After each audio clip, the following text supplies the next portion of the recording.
रहस्यमय मंदिर की दास्तान वर्षों पुराना था वो मंदिर, जिसकी कहानियां सुनकर लोग रोमांचित हो जाते थे। उस मंदिर के बारे में कहा जाता था कि यहां जो भी अपनी मुराद लेकर आता है, उसकी मुराद जरूर पूरी होती है, लेकिन इसके लिए उसे एक कीमत चुकानी पड़ती है। रोहन एक ऐसा युवक था जिसकी जिंदगी में सब कुछ ठीक नहीं चल रहा था। उसके पिता की मृत्यु हो चुकी थी और उसकी मां बीमार थी।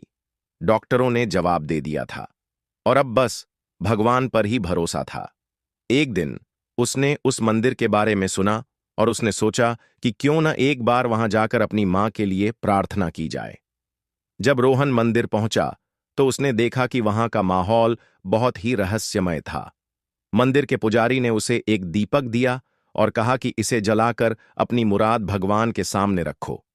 रोहन ने वैसा ही किया और अपनी मां के ठीक होने की प्रार्थना की। लेकिन जब वह मंदिर से बाहर निकला तो उसने देखा कि उसकी मां उसके सामने खड़ी थी। वह बिल्कुल ठीक थी और मुस्करा रही थी। रोहन की खुशी का ठिकाना नहीं था।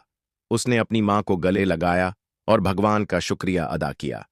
लेकिन जब वह अपनी मां से बात करने लगा तो उसने देखा कि उसकी मां की आंखों में एक अजीब सी चमक थी। वह उसकी मां जैसी नहीं लग रही थी। रोहन ने पूछा, मां, तुम्हें कैसे पता कि मैं यहां हूं? उसकी मां ने जवाब दिया, मुझे नहीं पता, लेकिन मैं तुम्हारे साथ रहना चाहती हूं। रोहन को कुछ अजीब लगा, लेकिन उसने सोचा कि शायद मां की बीमारी के कारण ऐसा हो रहा है। धीरे धीरे रोहन ने देखा कि उसकी मां की हरकतें बदल रही थीं। वह रात में अकेली बाहर जाती थी और सुबह वापस आती थी। रोहन ने पूछा तो उसने कहा कि वह बस टहलने जाती है, लेकिन रोहन को यकीन नहीं था। एक रात रोहन ने अपनी मां का पीछा किया। उसने देखा कि उसकी मां उस मंदिर के पीछे एक जंगल में गई, जहां एक पुराना कब्रिस्तान था। रोहन ने देखा कि उसकी मां ने वहां जाकर एक कब्र पर फूल चढ़ाए और कुछ बुदबुदाई।